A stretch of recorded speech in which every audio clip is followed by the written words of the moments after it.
नमस्कार। उदीयमान भारत में आपका स्वागत है। आज बात करते हैं टूल किट के बारे में, जिसे नरेंद्र मोदी को बदनाम और भारत को बर्बाद करने के लिए बनाई गई है। टूल किट एक दस्तावेज होता है जिसमें एक्शन पॉइंट्स तैयार करते हैं, यानी कुछ ऐसी चीज़ें प्लान करते हैं जो आंदोलन या किसी अभियान को आगे बढ़ाने के लिए की जा सकती है। टूल किट को अक्सर उन लोगों के बीच शेयर किया जाता है जिनकी मौजूदगी आंदोलन या कोई भी अभियान का प्रभाव बढ़ाने में मददगार साबित हो सकती है। ये रणनीति का अहम हिस्सा होती है। टूल किट में आमतौर पर यह बताया जाता है कि लोग क्या लिखें, कौन से हैशटैग इस्तेमाल करें, किस वक्त से किस वक्त के बीच ट्वीट या पोस्ट करें तो फ़ायदा होगा, और किन्हें ट्वीट से या फेसबुक पोस्ट में टैग करने से फ़ायदा होगा। इसका असर ये होता है कि एक ही वक्त पर लोगों के एक्शन से किसी आंदोलन या अभियान की मौजूदगी दर्ज होती है, यानी सोशल मीडिया के ट्रेंड्स में, और फिर उनके जरिए लोगों की नज़र में आने के लिए इस तरह की रणनीति बनाई जाती है। 3 दिन पहले ही एक टूल किट लीक हुई जिसके बारे में बीजेपी का कहना है कि यह कांग्रेस की टूल किट है। ठीक वैसी ही टूल किट है जैसी किसान आंदोलन के वक्त ग्रेटा थुनबर्ग ने गलती से लीक कर दी थी। टूल किट में कांग्रेस के लेटर पैड पर महामारी के मुद्दे पर प्रधानमंत्री और सरकार पर हमला करने के तरीके बताए गए हैं। इसमें मोदी की छवि को खराब करने के लिए अंतर्राष्ट्रीय मीडिया की सहायता लेने और कोरोना के नए म्यूटेंट स्ट्रेन को भारतीय स्ट्रेन कहने को कहा गया है। वहीं सोशल मीडिया पर इसके लिए मोदी स्ट्रेन नाम उपयोग करने की सलाह दी गई है, और हमने इन दिनों सोशल मीडिया पर ऐसी बहुत पोस्ट देखी है जिनमें इस कंटेंट का उपयोग किया गया है। विश्व स्वास्थ्य संगठन ने जब कोरोना वायरस के नए प्रारूप को इंडियन वेरिएंट बोलने से मना कर दिया है, तब कांग्रेस के लोग इसे इंडियन वेरिएंट और मोदी वेरिएंट क्यों कह रहे हैं। यहाँ तक कि राहुल गांधी ने भी एक ट्वीट में कोविड को मोविड लिखा था। टूल किट में कुंभ को सुपर स्प्रेडर बताने को कहा गया है। इसमें कहा गया है कि हमेशा सुपर स्प्रेडर कुंभ शब्द का इस्तेमाल करना है, ताकि लोगों को याद रहे कि इतनी परेशानी भाजपा की हिंदू राजनीति की वजह से हो रही है। इसमें पार्टी समर्थकों से सोशल मीडिया पर तस्वीरों के जरिए कुंभ को धर्म के नाम पर राजनीतिक शक्ति का प्रदर्शन और ईद को खुशहाल सामाजिक सभा बताने को भी कहा गया है। हमने ये खेल विरोधियों द्वारा होते हुए भी देखा। टूल किट में यह भी कहा गया है कि इस संकट के बावजूद प्रधानमंत्री की अप्रूवल रेटिंग कम नहीं हुई है, और यह उनकी छवि को बर्बाद करने और लोकप्रियता को खत्म करने का समय है। इसके लिए मोदी या भाजपा समर्थक जैसे दिखने वाले फेक सोशल मीडिया से हैंडल्स से मोदी की आलोचना करने और मीडिया की सहायता लेने को कहा गया है।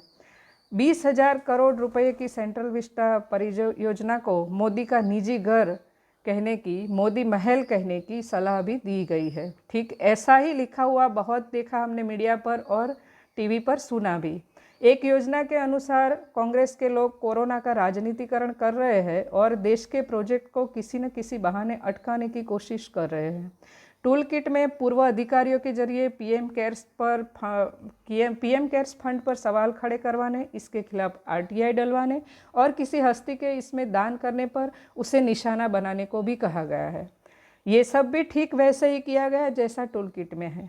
प्रधानमंत्री नरेंद्र मोदी की छवि धूमिल करने के लिए मोदी वेरिएंट जैसे शब्दों के उपयोग, विदेशी मीडिया की मदद जैसी सलाहों वाली टूल किट को यूं तो कांग्रेस नकार रही है, किंतु कोई भी गुनाहगार कभी ये नहीं कहता कि हाँ ये मैंने किया है।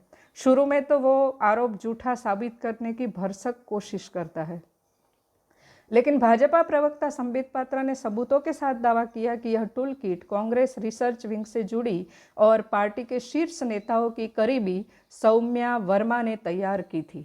संबित जी ने राहुल गांधी के साथ फोटो में खड़ी सौम्या की तस्वीर भी जारी की है।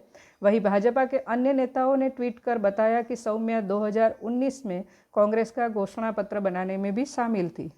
संबित पात्रा ने सोशल मीडिया पर जो फोटोज शेयर की है, उनमें सेंट्रल विस्टा प्रोजेक्ट पर एक टूल किट डॉक्यूमेंट दिखाई दे रहा है। इसमें राइटर का नाम सौम्या वर्मा बताया जा रहा है। अगले कुछ फोटोज़ में ये महिला राहुल और सोनिया के साथ दिख रही है। एक और फोटो में इन्हें कांग्रेस के राज्यसभा सांसद राजीव गौड़ा के ऑफिस का मेंबर बताया गया है।